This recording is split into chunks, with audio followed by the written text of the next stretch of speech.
Hello, everybody. Tim Knight here.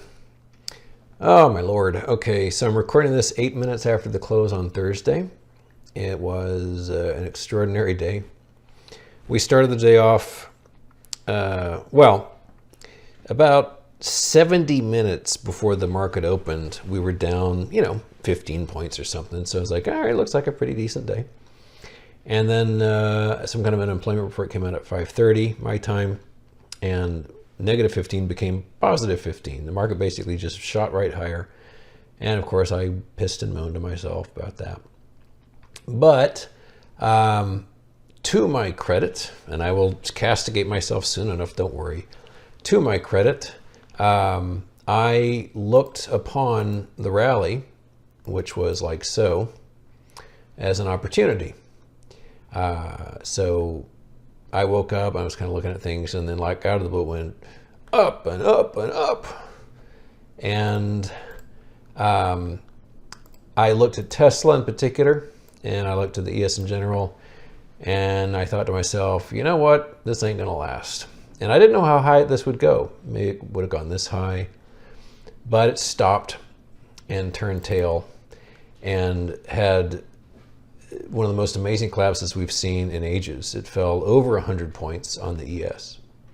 And if you look at it on a daily basis, I mean, it sticks out like a sore thumb. It's like bang.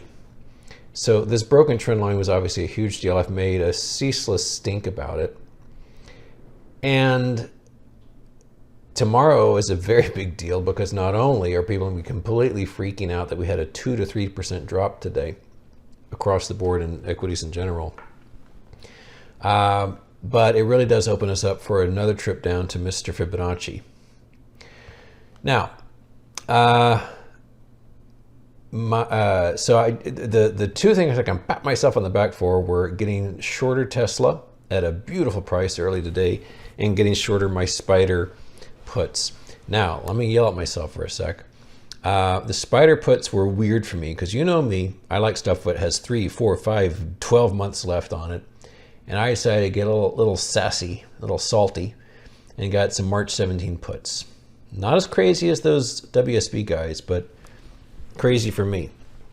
And it's becoming quite clear to me just how insanely profitable stuff like that can be, because when it goes your way, it goes your way huge. And when the day began, they were down hard. And I bought more at a pretty decent price, and things started reversing. And they went from being down hard to up really well. I'm like, neato. And I sold them, and I said I sold them in Slope Talk. At the close, those were up 50% more than when I sold them, which was a substantial cash amount. And so it's just, my eyes are bugging out because these aren't your zero DTE craziness. These have like 8 days left. When I was trading them, 8 days, which is a lifetime in the market, and still they move that quickly. So kind of screwed up on that one. A lot of money left on the table, but on the whole, today an even better day than Tuesday was. And I have, on Monday, especially when we were near the high, good God, was I complaining. I hate this market. This market sucks. Da da da da da. On and on and on. And that, I hope you guys heeded the signal there to short everything, because when I really start bitching, that's probably just about it. So I am extraordinarily nervous because things have gone so well for a couple of days. They went well on Tuesday. They went well, very well today. And if I really wanted to have a fit at myself, we'd break 3,800 soon. But gosh, I'm not going to get that optimistic.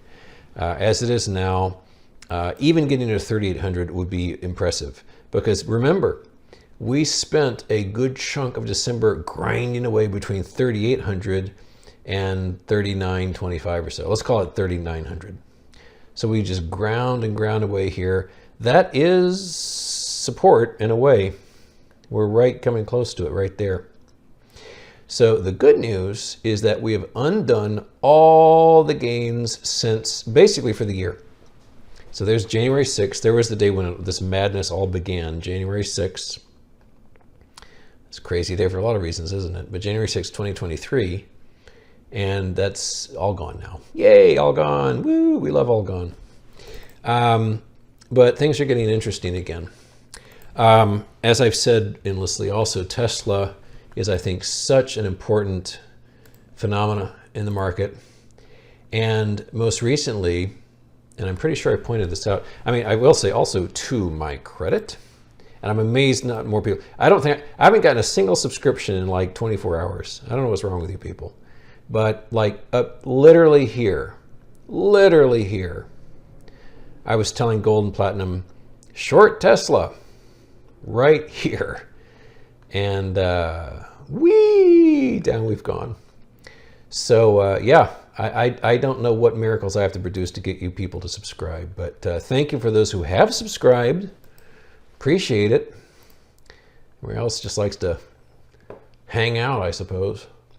But this longer term situation with Tesla is really fascinating to me. Come on, Weekly. Yeah. Is that a top or is that a top? I mean, good heavens. Tesla's my biggest short position. Would have been spiders, but we've been through that. Yeah, so Tesla's my biggest position, and this is, you know, I've charted for a long time, since the 80s. I've written a few books on the subject. I've created a couple of charting platforms, and I've looked at millions of charts and written 35,000 posts about them. This is one of the greatest tops I've ever seen in my life. Attila's gone off the deep end. He's talking about $17 or $13, literally, for the stock. I suppose he's basically dialing it back to like below the COVID crash. I don't know what his logic is. I will at least say there ain't hardly nothing holding this thing up. I mean, look at this. Whee! So there's no meaningful support in any particular place. There's some here, I suppose, but this is the Great Wall of China up here. You ain't going past this. You know, in 10 years, will it be the most valuable company in the world? Could be. Absolutely could be. For now, though, I think this thing is in horrible trouble. Horrible trouble. Anything else to say? I'll just mention crude oil briefly. Oh, God, it's boring. It's not doing much of anything, is it? I think crude oil stocks are, energy stocks are going great, but yeah, this is a snoozer. I guess cartels do this. You know, our own government manipulates our own stock market, and the cartels have screwed up the energy market. So it looks like this. I mean, it's working, I suppose, as a cartel. If they want to be around about $75 to $80, it's working great. But, you know, the kinds of things I'm short on energy, APA, COP, MRO, SLB, those are doing just dandy. But it would kind of help if crude oil would crash, but it doesn't need to. I don't know. Anything else left to say? Probably not. We all got to wait for the jobs report.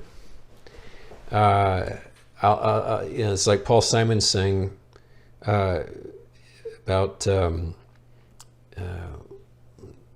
words are escaping me now. But when things go right, basically all of you are singing it right now while I'm stammering. But yeah, when something goes right, he doesn't trust it. And I'm the same way. I don't trust joy like this. So I'm just waiting for something crappy to happen.